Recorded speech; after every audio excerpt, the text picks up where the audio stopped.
Chlorinated chicken became a media obsession during the post-Brexit US-UK trade talks, which was the first I'd heard about it, despite eating it my entire life. What is it, and what else did I not know about chicken? In the US, chicken is rinsed in chlorinated water with a concentration of 50 parts per million to kill bacteria, hence the term chlorinated chicken. For perspective, the tap water we drink and bathe in is up to 4 parts per million chlorine, and swimming pools can have up to 10 parts per million. Sanitation to kill bacteria requires at least 50 parts per million chlorine, while disinfection to kill viruses requires 600 parts per million. Household bleach in the United States contains more than 50,000 parts per million chlorine. Emergencies may arise where clean drinking water is not available through typical means. Boiling water is preferred for disinfection, but if not feasible, chemical disinfectants like household bleach can make water safe to drink. The CDC even suggests using chlorine concentrations as high as 23 parts per million. Obligatory disclaimer: always follow instructions on the bleach label for proper dilution when disinfecting drinking water. Don't trust random generalizations on the internet. Returning to chickens bathed in chlorine, the European Union banned chlorinated chicken in 1997, but not due to concerns about chlorine's safety. After all, bagged salads are rinsed in chlorine, which the EU is fine with. Instead, the ban stemmed from fears that chickens were taking a dip in this pool to hide poor hygiene standards elsewhere in the production process. Post-Brexit, the UK had to establish its own food safety standards and new trade deals. After much ado, the UK chose to maintain the ban, keeping chlorinated chicken off the menu.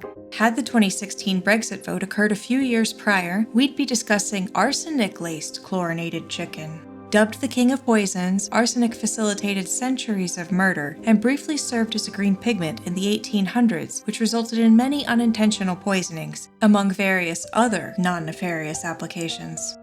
From the 1940s, arsenic was added to chicken feed to promote growth, control parasites, and enhance the meat's pink pigmentation. This coincides with the onset of chicken surging in popularity, perhaps coincidentally. While the organic arsenic feed additive differs from its highly toxic inorganic counterpart, later studies have shown arsenic can convert between forms. The EU banned arsenic in chicken feed in 1999.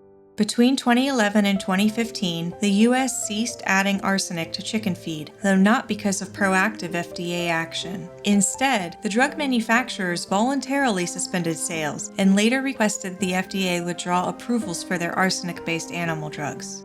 Even when fed arsenic, chickens were overshadowed by the high arsenic levels rice and other food accumulate. Arsenic occurs naturally, but industrial practices like feeding arsenic to chickens have elevated arsenic levels in groundwater and soil. Bacteria is a chicken risk you're likely familiar with. 3 common bacterial culprits of foodborne illness are Salmonella, Campylobacter, and E. coli, sharing symptoms such as fever, stomach cramps, vomiting, and potentially bloody diarrhea. These bacteria can hitchhike on chicken from farm to fridge, necessitating proper handling and cooking temperatures. Infections from Salmonella and Campylobacter are the most common, each with 15 to 20 infections per 100,000 people annually, while Shiga toxin-producing E. coli has 5.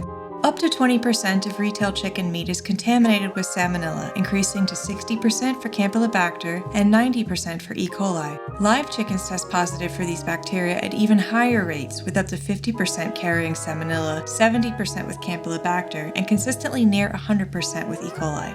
Regardless of which came first, bacteria like Salmonella will hitch a ride on both the chicken and the egg.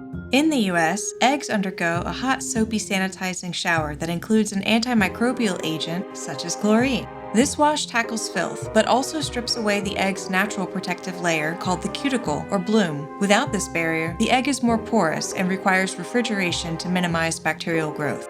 The EU and UK adopt a more hands-off approach to eggs, skipping the wash entirely, which leaves the cuticle intact and allows for room temperature storage. And just like with chlorinated chicken, US eggs are banned due to the washing process.